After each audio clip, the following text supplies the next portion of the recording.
de suite Hugo Dominil-Copin, qui est professeur permanent à l'IHES, qui est donc professeur ordinaire de l'UNIGE, lauréat 2022 de la médaille Fields. Bonjour. Bonjour. Comment ça va? Oui, tout tombe. Très bien, très bien. Voilà, merci beaucoup. J'enlève tout tombe. Vous êtes lauréat 2022 de la médaille Fields. Alors, on ne la connaît pas assez et pourtant, c'est souvent une fierté française. Hein. C'est quand même, je trouve qu'il y a moins de médiatisation que les prix Nobel, mais c'est l'équivalent du prix Nobel pour les mathématiques. Vous défendez une approche qui place la curiosité de la créativité au cœur de l'apprentissage. Est-ce que c'est ça, finalement?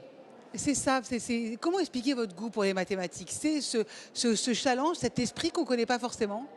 Oui, c'est un peu ce que je répète à tout va, c'est que je ne suis pas enseignant, donc je ne sais pas comment enseigner. Par contre, je peux vous dire comment moi j'aime les maths. Et la partie des maths que j'aime, c'est cette partie créative, c'est cette partie imagination qu'on ne voit pas forcément quand on apprend aux jeunes à faire des maths. Mais alors, comment vous le diffusez, ça? Parce que bon, vous êtes lauréat, j'imagine que vous faites beaucoup de conférences depuis. Qu'est-ce qu'on vous pose le plus comme question pour aimer de plus en plus les maths? Parce qu'on a l'impression qu'en France... Oui, c'est vrai que c'est difficile.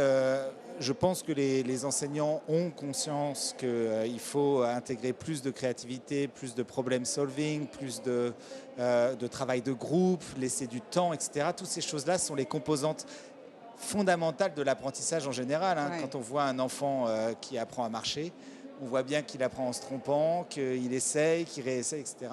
Il faut faire la même chose en maths. Donc rendre les choses plus concrètes, c'est un peu ce qu'a fait Étienne Guise en écrivant des livres sur les flocons de neige ou le ballon de football.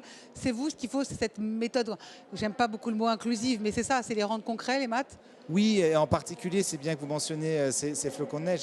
Le but, c'est aussi de montrer que les maths, c'est pas forcément abstrait, en fait. C'est pas juste des symboles bizarres. Derrière, il y a une histoire. Derrière chaque formule, il y a une histoire. Et en fait, on peut commencer par cette histoire. Et finalement, la formule aura beaucoup plus de sens pour la personne qui l'apprendra une fois qu'elle aura eu l'histoire.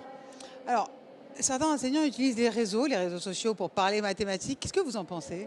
Je pense que c'est une très bonne chose. C'est d'ailleurs admirable les progrès. Voilà, c'est ça, Wonder Woman. Il y a vraiment un progrès énorme ces dernières années là-dessus. Il faut aller toucher les enfants sur les lieux qu'ils regardent, sur les lieux qui les intéressent, etc. Faire sortir presque un petit peu les mathématiques de l'école.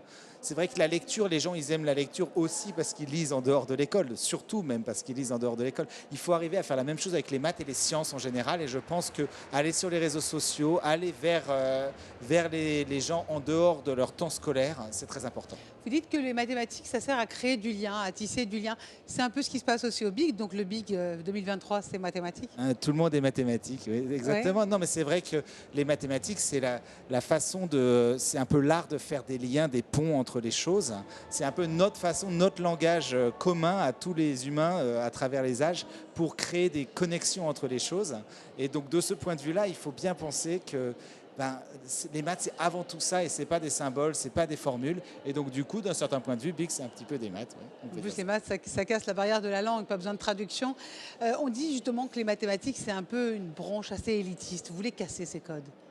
Oui, moi, j'y crois absolument pas. Déjà, il y a deux choses. Il y a les maths de tout le monde, les maths que j'appelle citoyennes, c'est-à-dire les maths qui seraient utiles à tout le monde. Mais ça, c'est un peu comme savoir courir, tout le monde peut savoir courir. Et donc ça, c'est accessible à tout le monde. Bien sûr, pour avoir le meilleur résultat, le plus avancé, machin, c'est un peu comme Usain Bolt, probablement, c'est pas ouvert à tout le monde. Mais là, on parle vraiment de quelques performances extrêmes. Pour vraiment avoir une compréhension minimale des maths, c'est ouvert à tout le monde. Et ça, je veux casser cette image de l'élitisme de cette discipline. Regardez, on va tisser des liens. Vous connaissez Bénédicte Durand? Approchez Bénédicte, directrice générale du groupe Altoera. Elle vient du Bang. C'est directrice générale de l'Altorea qui dispose de 5 sites industriels en région Auvergne-Rhône-Alpes. Hugo Dominil-Copin, c'est un professeur à l'HES, mais c'est surtout lauréat de la médaille Fields de 2022, le pro des maths. Vous êtes bonne en maths? J'étais bonne en maths. Oui. Voilà. Enchantée. Mais c'est quelque chose d'intéressant, ça, c'est qu'on dit que tout le monde déteste les maths, c'est absolument faux. Il y a plein de gens qui aimaient bien les maths, qui étaient bons en maths. C'est juste qu'on a ce syndrome de ne se rappeler que de ceux qui fièrement disent qu'ils étaient nuls en maths. Bénédicte, son truc, c'est la réindustrialisation. Ça passe par les maths, j'imagine? Ça passe par des ingénieurs, forcément. Voilà, donc forcément des scientifiques, en tout cas. Enfin, si ce n'est pas des maths, au moins des scientifiques et un peu de calcul. On va en parler, je vous remercie beaucoup. Merci aussi pour cette transition. À très très bientôt, Hugo. Et encore merci, vous pouvez laisser votre micro.